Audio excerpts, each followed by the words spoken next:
YS Vivekananda Reddy హత్య కేసులో జగన్మోహన్ రెడ్డికి Nampally CBI court clean chit ఇచ్చినట్లుగా సాక్షి మీడియా కథనాలు ప్రచారం చేస్తుంది.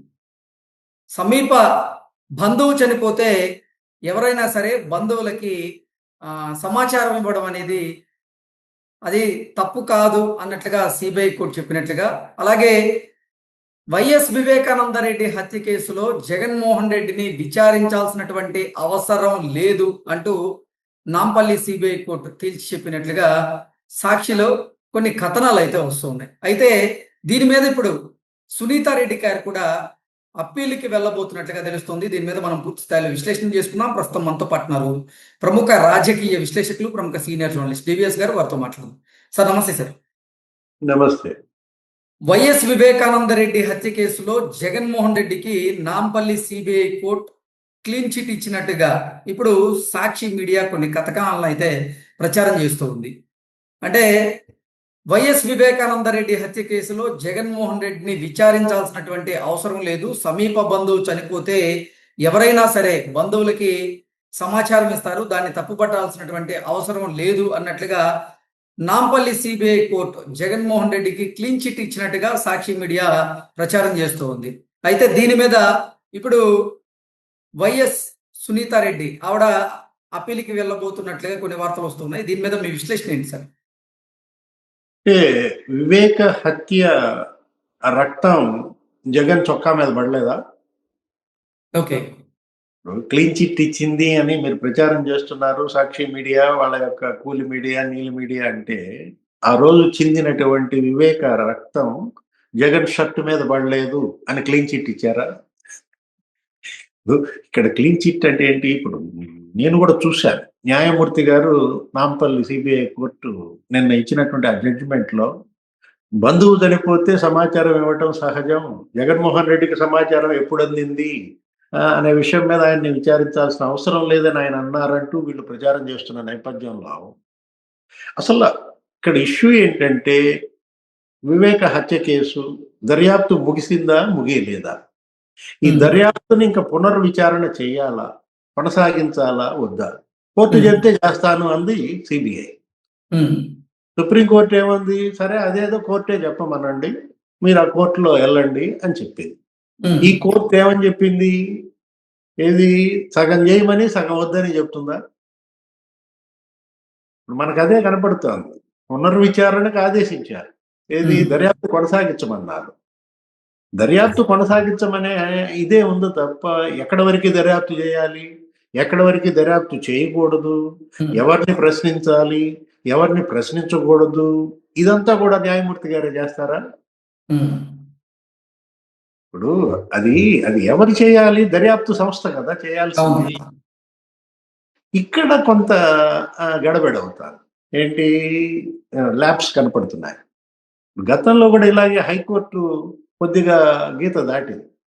ఏది అప్పుడు అవినాష్ రెడ్డి విచారణ విషయంలో కూడా, ఇదే కేసులో వివేక హత్య కేసులో అవినాష్ రెడ్డిని విచారించే అంశంలో కూడా ఆయనకు ఆ ప్రశ్నలు లిఖితపూర్వకంగా ఇవ్వండి అని అన్నమాట. ఎవరు? హైకోర్టు.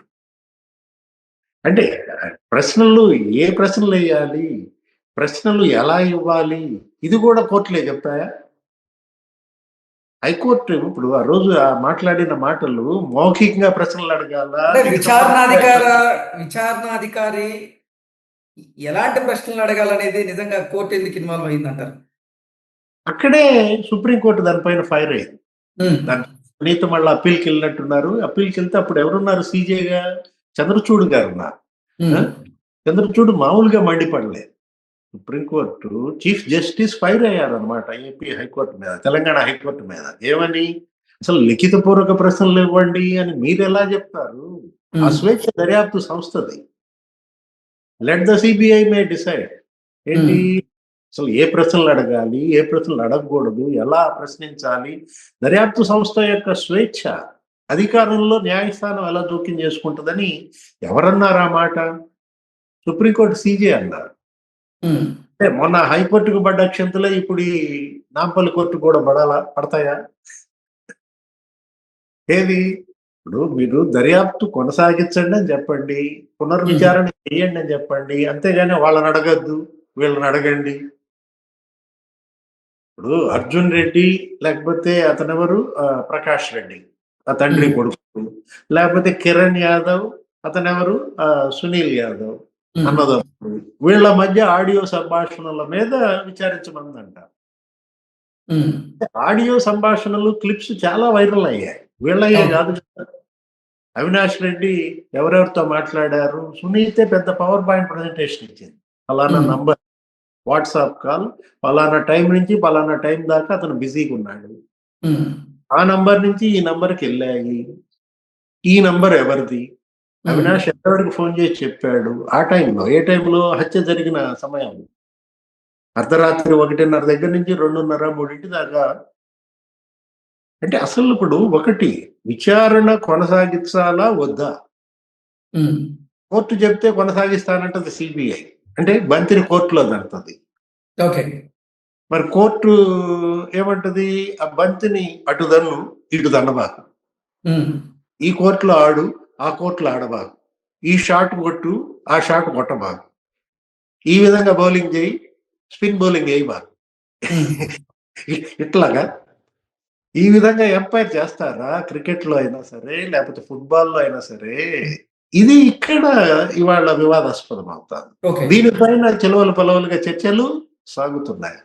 ఇప్పుడు దీన్ని ఉద్దేశించి వాళ్ళు ఏమంటున్నారు, జగన్మోహన్ రెడ్డికి చూసారా క్లీన్ చిట్ ఇచ్చేశారు, ఆయనకి సంబంధం లేదంటున్నారు. ఇక్కడ అనేక జగన్మోహన్ రెడ్డి క్లీన్ చిట్ ఇచ్చారా? ఇప్పుడు సునీత దీనిపైన అప్పీల్కి వెళ్తుంది అన్న ఏదో నేను చెప్పాను, ఏది ఆమె లాయర్లతో మాట్లాడుతోంది అన్నట్టుగా సమాచారం ఉంది. మళ్ళా సుప్రీంకోర్టు చెప్పాల్సిందేనా? ఇదెక్కడి అంశం, నేను అసలు అర్థం కావట్లేదు. ఏది సిబిఐ కోర్టు, తర్వాత హైకోర్టు, దాని తర్వాత ప్రతిదీ సుప్రీంకోర్టు చెబితే తప్ప సిబిఐ అడుగు ముందుకేదా? కింద కోర్టులు తప్పులు సరిదిద్దుకోవా? తప్పుల మీద తప్పులు ఎందుకు చేస్తున్నారు? అసలు వైఎస్ వివేకానంద రెడ్డి హత్య కేసు తేలిద్దా లేదా, అసలు తీర్పు ఏ రకంగా రాబోతుంది అనేది నిజంగా చాలా ఉత్కంఠగా మారింది సార్. అది 6-7 ఏళ్లుగా నడుస్తోంది ఇది. ఏది ఇది 7వ సంవత్సరం హత్య కేసు. అయినా ఏం చేస్తున్నారు, ముడుల మీద ముడులు వేస్తున్నారు, చిక్కుముడులు వేస్తున్నారు, కథల మీద కథలు చెప్తున్నారు. మనం చూసాం మొదటి నుంచి తీసుకున్నట్టయితే అసలు కిరాతకంగా నరికి చంపటం ఏంటి, గుండెపోటు అనడం ఏంటి.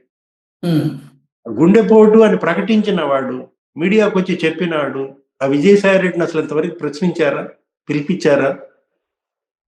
అంటే ఒక 10-15 అంశాలు ఇంకా దర్యాప్తు చేయాలి అని ఆమె ఒక లిస్ట్ ఇచ్చారు. ఎవరు? సునీత. వీటన్నిటిపైన దర్యాప్తు జరపాల్సిన అవసరం ఉంది కాబట్టి పునర్విచారణ చేయండి, లేదు దర్యాప్తును కొనసాగించండి అని ఆమె అభ్యర్థిస్తే ఆ 15 అంశాల్లో ఇదొక్కటి తీసుకున్నారు. ఏది? వైఎస్ ప్రకాష్ రెడ్డి, ఆయన కొడుకు అర్జున్ రెడ్డి, ఎవరో ఫోన్ చేసి మాట్లాడాడంట. ఎవరు? ఈ కిరణ్ యాదవ్ వాళ్ళకి మరి సునీల్ యాదవ్ సార్, వివేకం సార్ చనిపోయారు సార్ అనో ఏదో ఒక మెసేజ్లు కూడా ఉన్నాయి. అంటే అటు ఫోన్ సంభాషణలు, ఇటు మెసేజ్లు, కేవలం ఏదో ఒక తండ్రి కొడుకులకి ఒక అన్నదమ్ములు పంపిణీయే చెయ్యండి, మిగతా చెయ్యొద్దంటే ఎట్లా? అసలు ఈ కేసుని కొలిక్కి తెద్దామని అనుకుంటున్నారా లేదా?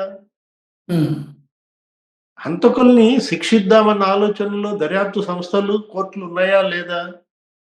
ఓకే, ఏ సందేశం సమాజానికి ఇస్తున్నారు? అంటే హంతకులకి ఒత్తాసుగా ఈ విధమైనటువంటి వ్యాఖ్యలు, ఈ విధమైనటువంటి చర్యలు, దర్యాప్తులు, తీర్పులు ఉంటే ఇక న్యాయం బతికేదెలా? ఇప్పుడు హంతకులకు శిక్ష పడాలి. అతనేమి సామాన్యుడు కాదు, అతనేంటి ఒక ముఖ్యమంత్రికి తమ్ముడు, ఒక ముఖ్యమంత్రిగా పనిచేసినాడికి బాబాయ్. ఆయన కూతురు 6 ఏళ్లుగా 7 ఏళ్లుగా న్యాయ పోరాటం చేస్తాను, కోర్టుల చుట్టూ తిరుగుతోంది, ఎక్కిన గడప దిగిన గడప. అంటే భారత న్యాయ వ్యవస్థ మీద మాయని మచ్చగా ఈ కేసు. ఏది? వివేక హత్య కేసు. అత్యున్నత దర్యాప్తు సంస్థకి ఇదొక తీరని కళంకం. అబ్బే ఆ కళంకం మేము జరుపుకోం, మాకు అది పుట్టుమచ్చ, మాకు ఆ మచ్చ ఉండాలనుకుంటారా? ఈ దర్యాప్తు సంస్థలు కానీ ఈ న్యాయస్థానాలు కానీ ఇప్పటికైనా చేసిన తప్పులు దిద్దుకోవాలి. ఓకే. ఏది ఈ కేసుని ఇప్పటికైనా పూర్తి స్థాయిలో విచారణ జరపాలి. ఎటువంటి ఆంక్షలు లేనటువంటి విచారణ, ఎటువంటి అడ్డంకులు లేనటువంటి విచారణ జరిపితే తప్ప దోషులకి ఇక్కడ శిక్ష పడదు. ఇక్కడ సూత్రధారులు, పాత్రధారులు అందరినీ అరెస్ట్ చేయాలి. అప్పటికే ఆ వివేక ఆత్మకి శాంతి కలుగుతుంది. ఈ సునీత న్యాయ పోరాటం అనేది ఒక లాజికల్ ఎండ్కి చేరుతుంది. ఇప్పుడు ఏంటి సార్, మళ్ళీ నాంపల్లి సిబిఐ కోర్టు ఇచ్చినటువంటి తీర్పు మీద సునీత గారు అప్పీల్కి వెళ్ళేటువంటి అవకాశం ఉందంటారా? వెళ్తున్నారని ఏదో మరి వార్తలు మనం విన్నాం కదా. దానిపైన మరి ఆమె హైకోర్టుకి వెళ్తారు. హైకోర్టు ఏం ఆదేశాలు ఇస్తుందో చూడాలి. ఒకవేళ అది కూడా సరైన ఆదేశాలు రాకపోతే మళ్ళా ఆమె సుప్రీంకోర్టుకి వెళ్తారు. ఇంకే సంవత్సరం, ఇప్పుడు నెక్స్ట్ కొత్త సంవత్సరం వస్తుందా, మళ్ళా పొద్దున వర్ధంతి వస్తుందా, రేపు పొద్దున మార్చి 14కి వివేక మళ్ళా ఇంకో వర్ధంతి వస్తారు. మళ్ళా ఆ సమాధి దగ్గరికి వెళ్ళి మళ్ళా ఆమె ఏడవాలా సునీత? శిక్ష నాకు మా అమ్మకి పడిందని మొన్న వర్ధంతి నాడు హంతకులు ఒకళ్ళ తప్ప స్వేచ్ఛగా బయట తిరుగుతున్నారు. శిక్ష ఎవరికి పడాలి? ఏది తండ్రిని కోల్పోయిన కూతురు, భర్తను కోల్పోయిన భార్య, వాళ్ళకా శిక్ష పడాల్సింది? చంపిన హంతకులక? చంపిన హంతకులకి కదా. వర్ధంతి నాడు కూడా మళ్ళా సునీత కన్నీరే చూడాలా? ఇది దురదృష్టకర పరిణామం. ఏది ఈ డ్రాగాన్ చేయడం అనేది, ఈ విధంగా ఏంటి ఇదేదో మోకులేసి లాగుతూ ఎన్నాళ్ళు అలా చేస్తారు కాలక్షేపం. ఇది హంతకులకు గుణపాఠం చెప్పినప్పుడే ఈ కేసు ఒక లాజికల్ ఎండ్కి చేరుతుంది. భారత న్యాయ వ్యవస్థ గర్వంగా తలెత్తుకుని మరి నిలబడుతుంది. Okay sir, thank you so much.